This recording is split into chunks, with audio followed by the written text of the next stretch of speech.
This is Back Talk by Successful Black Parenting Magazine, the most listened to podcast for parents by parents.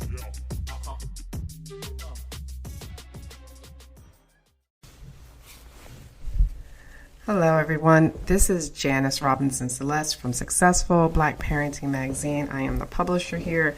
And today we're just going to talk about some breaking news that has been happening.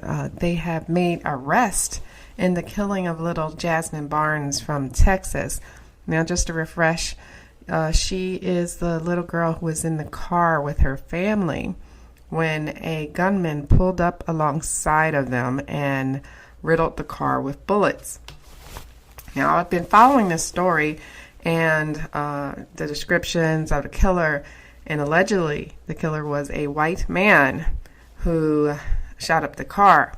So, of course, the public went to white terrorism, and there was a huge manhunt for the killer over the past week.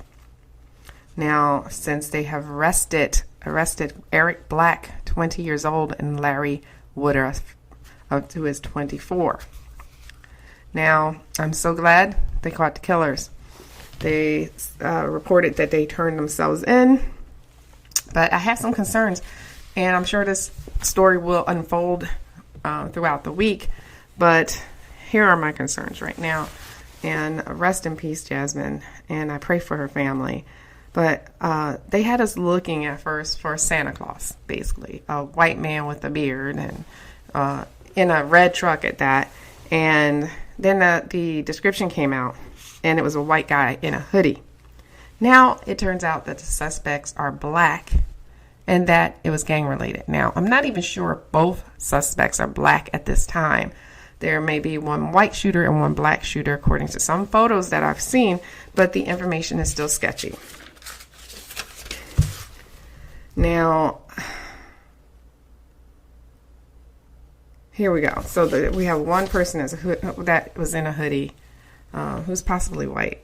Now, here we had reports from one of the victims in the car, who's 15, that the shooter was a white man with blue eyes wearing a black hoodie, from the victim themselves.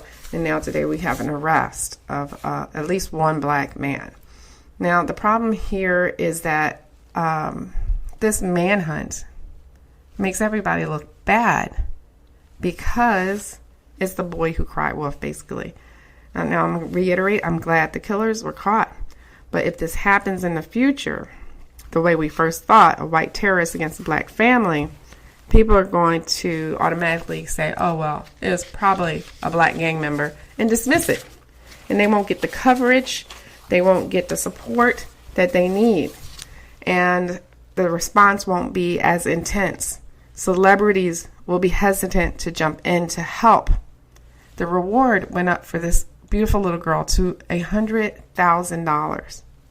$100,000, which is awesome, because it shows we can organize a manhunt if something is done against our community. We will not sit idle.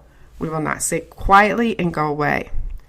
But I'm afraid that if this happens in the future, the way we first thought it happened, that the news coverage will be minimum, and that no one will believe us, and there will be likely no massive manhunt, and that this type of thing can hurt the black community. Now, I know it wasn't done purposely, but it does hurt us nevertheless.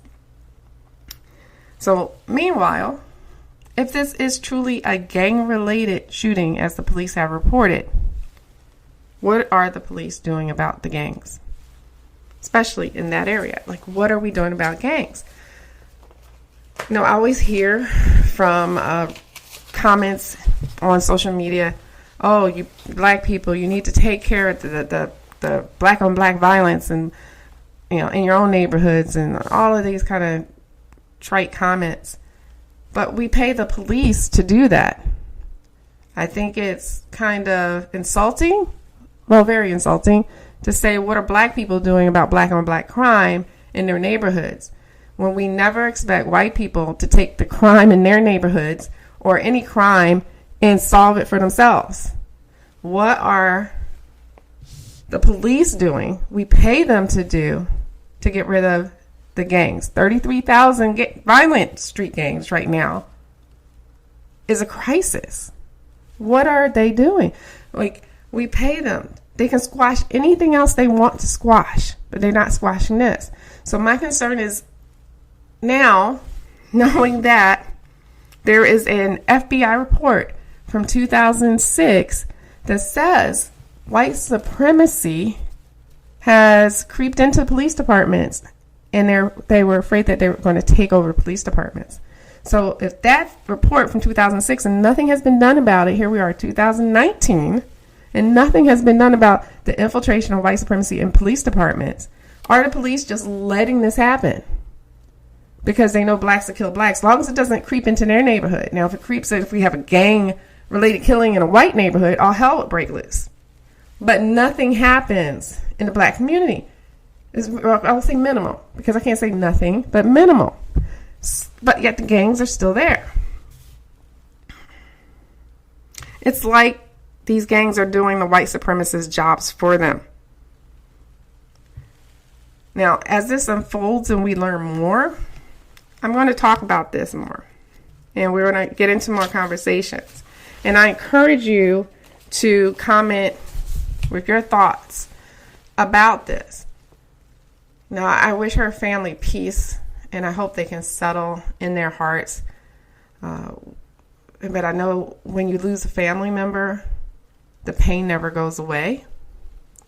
You never forget about them. It just becomes, over time, easier to deal with mundane tasks. So I wish her family peace. Please comment below and let me know what you're thinking. Have a great week.